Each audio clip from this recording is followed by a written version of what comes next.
Baik, bismillahirrahmanirrahim. Assalamualaikum warahmatullahi wabarakatuh. Alhamdulillah bertemu lagi di perkuliahan kita berikutnya. Teman-teman sekalian, pada pertemuan ini kita akan membahas tentang psikologi perkembangan. Karena psikologi perkembangan ini sangat panjang, maka untuk khusus perkembangan saya akan bagi menjadi 3 pekan ya. Karena ini perkembangannya banyak sekali ya. Kita akan membahasnya mulai dari prenatal, masa anak-anak, kemudian remaja, dewasa, kemudian nanti lanjut usia. Maka saya akan membagi ini menjadi 3 kali pertemuan. Baik, yang pertama sekali kita akan membahas dulu tentang apa sih yang dimaksud dengan perkembangan ya. Menurut kalian apa ya bedanya perkembangan dan pertumbuhan ya? Biasanya sih mahasiswa di semester awal itu mengatakan bahwa kalau perkembangan itu ya berkembang, kalau pertumbuhan itu ya tumbuh begitu. Ada beda nggak sih antara perkembangan dan pertumbuhan? Baik teman-teman sekalian, biasanya penggunaan kata-kata perkembangan itu lebih banyak digunakan untuk pemakaian proses terjadinya perubahan pada manusia secara psikologis ya. Sedangkan kalau pertumbuhan itu proses perubahan yang terjadi pada manusia secara fisik ya. Jadi kalau anak itu di bawah balita itu diukur panjangnya ya. Jadi lahirnya berapa? Kayak anak saya lahirnya 48. Berat badannya berapa? Berat badannya 28 ya. Kemudian 1 bulan berikutnya diukur. Berapa berat badannya? Oh, berat badannya udah 3 kilo ya. 1 bulan minimal harus 3,8 ya.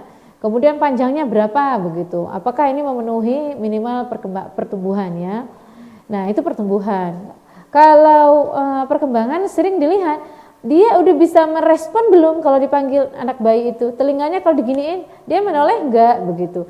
Terus kalau di depan matanya digerak-gerakkan sebuah benda, dia matanya ngikutin apa enggak? Nah, itu lebih ke fungsi ya. Kalau perkembangan itu lebih ke fungsinya ya.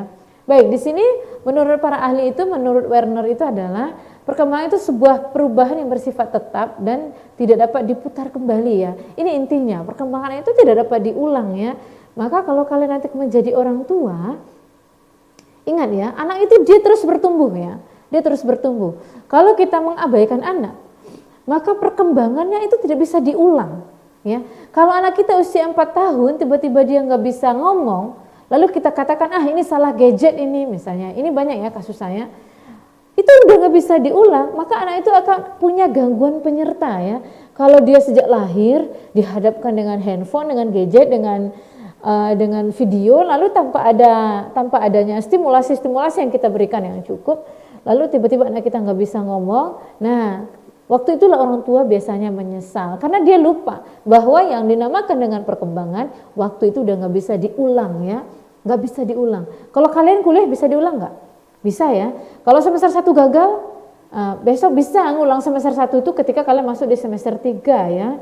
Tapi kalau perkembangan semester 1 gagal ya, di usia 1 tahun tahap-tahap perkembangannya itu gagal, itu anak itu nggak mungkin tahun depan itu usianya masih 1 tahun. Tahun depan dia sudah masuk di usia 2 tahun. 2 tahun tugas-tugas perkembangannya itu sudah berubah ya. Nah, kalau pertumbuhan menurut ahli itu sebagai bertambah besarnya ukuran badan dan fungsi fisik yang murni ya. Sehingga perkembangan itu lebih mencerminkan sifat yang khas pada gejala-gejala psikologis. Jadi ingat ya, itulah bedanya antara pertumbuhan dan perkembangan. Nah, perkembangan itu ada beberapa komponen ya. Yang pertama itu dilihat dari perkembangan fisik ya. Perubahan tinggi berat badan ternyata itu juga fisik. Kenapa itu dikatakan perkembangan? Karena itu berfungsi ya. Kalau hanya dia berat badannya bertambah tapi bertambahnya berat badan tidak diikuti dengan tinggi badan, maka fungsi dari fisik itu tidak akan berjalan ya. Ada anak bayi yang obesitas, bisa jalan nggak dia tuh? Nggak bisa ya. Anak bayi yang tiba-tiba usia dia misalnya 6 bulan beratnya 7 kilo misalnya ya. Usianya 6 bulan usianya 6 bulan beratnya 12 kilo itu obes ya. Maka yakin saya dia akan sulit sekali untuk merangkang, dia akan sulit sekali untuk merambat ya, karena terlalu overweight ya. Kemudian komponen yang kedua dari perkembangan itu adalah perkembangan kognitif. Seharusnya perkembangan tubuhnya itu yang proporsional, itu seniscayanya diikuti dengan pertumbuhan kognitif ya.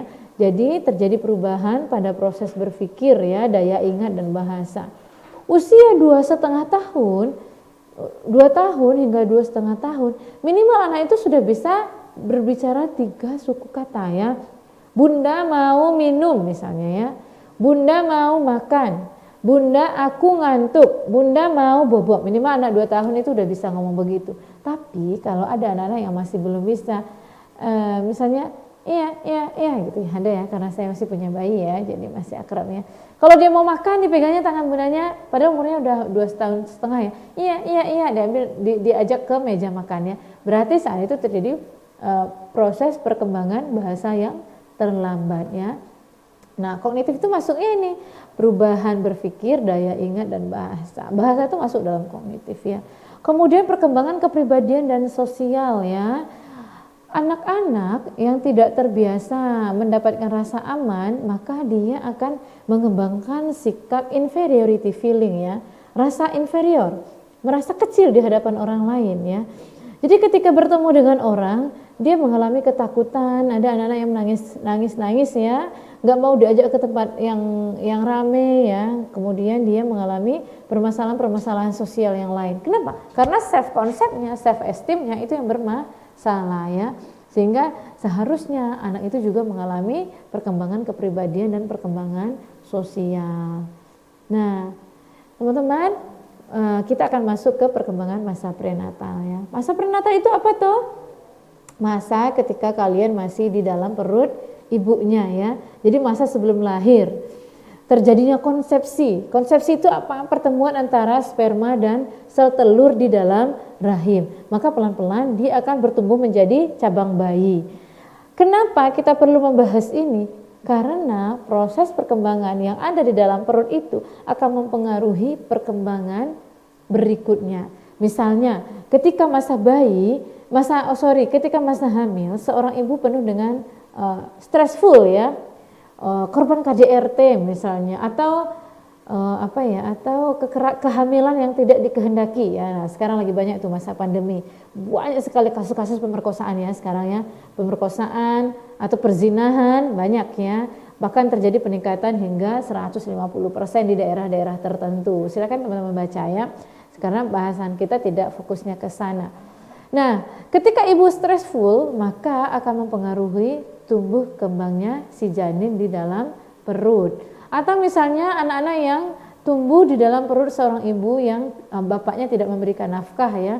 Jadi untuk belanja, kalau sekarang masa pandemi, masa yang sangat sulit ya, negara resesi, dunia resesi ya, sulit mencari uang ya, sehingga banyak dari keluarga-keluarga yang selama ini pekerjaannya tidak tetap atau yang kena PHK itu mengalami kesulitan dalam mencari uang buat konsumsi makan sehari-hari.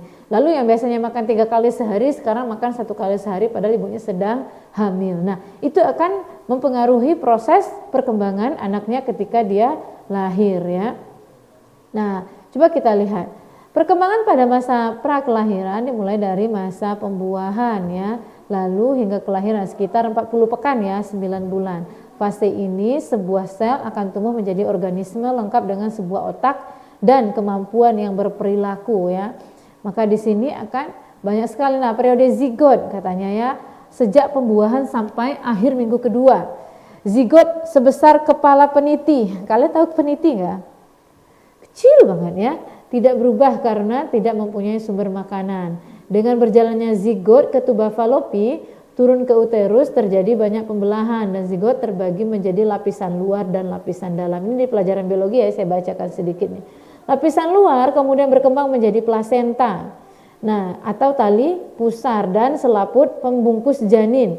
Lapisan dalam berkembang menjadi manusia kalian ya. Lapisan ini kemudian membentuk 3 jenis jaringan, yaitu endodermis, mesodermis dan eksodermis.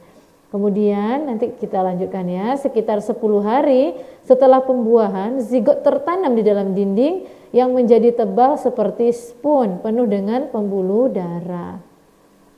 Kemudian kita lanjutkan periode embrio, akhir minggu kedua sampai akhir bulan kedua. Terbentuknya plasenta, tali pusat dan selaput pembungkus embrio yang merupakan penghubung antara embrio dan jaringan ibunya. Jadi inilah yang plasenta inilah yang menghubungkan antara janin dengan ibunya. Ketika ibunya makan ikan asin, maka kandungan zat yang ada di ikan asin itulah yang diabsorpsi oleh tubuh si janin. Sehingga kalau ibunya nggak makan, maka anaknya juga akan lapar ya. Kalau makan ibunya nggak bergizi, maka anaknya di dalam perut juga akan mengalami kekurangan gizi ya. Atau kalau ibunya nggak online ya, misalnya hari ini ibunya nggak makan, lalu anaknya langsung kekurangan gizi, enggak ya. Anak itu dia akan mengabsorpsi dulu cadangan-cadangan gizi, cadangan-cadangan, kan di balik lemak ini ada cadangan-cadangan energi manusia ya.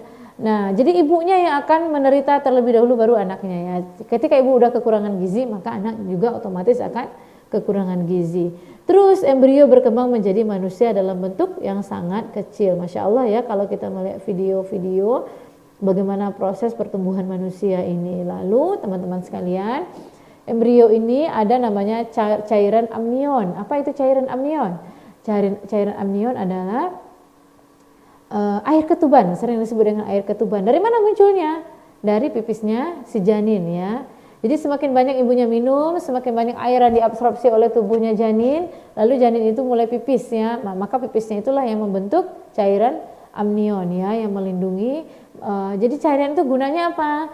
Supaya jika ada benturan nggak langsung kena bayi yang masih lunak itu ya, dia menjadi pelindung ya. Makanya di dalam cairan di sana, sehingga terjadi perkembangan besar mula-mula di bagian kepala, terakhir pada anggota tubuh. Jadi bisa dilihat ya, ini udah banyak sekali videonya di YouTube ya. Akhir bulan kedua sampai lahir ya, terjadi perubahan pada bagian-bagian tubuh yang telah terbentuk baik dalam bentuk rupa maupun perubahan aktua. Pada akhir bulan ketiga beberapa organ dalam cukup perkembangan sehingga dapat mulai berfungsi, mulai ada denyut jantung. Kemudian pada akhir bulan kelima berbagai organ telah menempati posisi hampir seperti tubuh orang dewasa. Sehingga kalau biasanya ibu-ibu yang hamil di usia 5 atau 6 bulan itu jenis kelaminnya udah bisa kelihatan karena organ seluruh tubuh janin di dalam perut itu sudah terbentuk ya. Jadi sudah bisa dilihat, Pak Dokter, Bu Dokter, anak saya laki atau perempuan, itu udah bisa dilihat dari hasil USG ya. Kemudian sel-sel syaraf yang sejak minggu ketiga jumlahnya meningkat ya, sangat pesat sekali. Lalu biasanya janin mulai bergerak-gerak pertama kali minggu ke-8 ya. Jadi udah mulai minggu ke-8 itu jadi tuk tuk tuk tuk ya, udah mulai terasa sedikit lama-lama jadi keras ya. Kemudian bertumbuhnya tulang-tulang janin maka semakin keras ya. Kalau saya biasanya kalau saya merasakan anak laki-laki dan anak perempuan itu gerakannya berbeda ya. Anak laki-laki itu lebih aktif. Di usia 7 bulan apa 8 bulan itu, ketika kita menggerakkan tangan dari kiri misalnya, kita menuju ke kanan, itu seolah kepalanya itu ngikutin gerakan tangan ya, sampai perut ini rasanya berat sebelah ya, sur gitu keluar. Kalau anak perempuan itu gerakannya sangat halus ya, ketika ini disentuh, tung gitu. Digerakkan ke sini dia sangat kemayu ya, anak saya yang perempuan itu sangat kemayu, gerakannya itu sangat teratur ya. Beda kalau anak laki-laki belingsatan ya.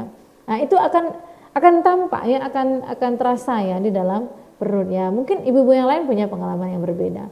Pada akhir bulan ke-7, janin sudah cukup berkembang dan dapat hidup bila lahir sebelum waktunya. Pada akhir bulan ke-8 dia sudah mulai terbentuk.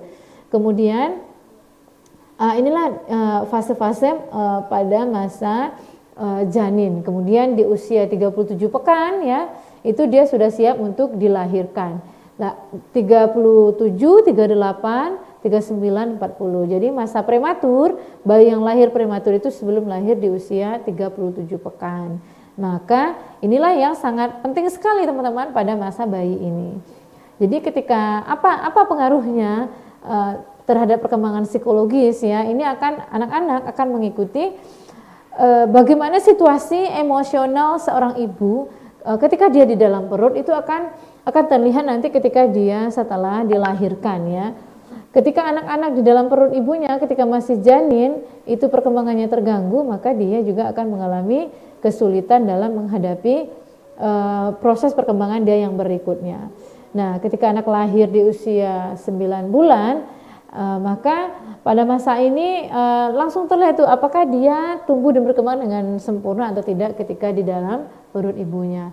Sehingga pada masa ini yang paling penting diperhatikan oleh seorang ibu adalah mengelola stres, kemudian memperhatikan suplai makanan ya. Kenapa suplai makanan? Karena itu nanti sangat erat sekali kaitannya dengan pertumbuhan dan perkembangan si janin. Baik, itu untuk pembahasan yang pertama tentang psikologi perkembangan. Nanti kita lanjutkan pada pertemuan yang berikutnya, kita akan masuk pada masa kanak-kanak. Saya cukupkan sekian. Wabillahi taufiq wal hidayah. Wassalamualaikum warahmatullahi wabarakatuh.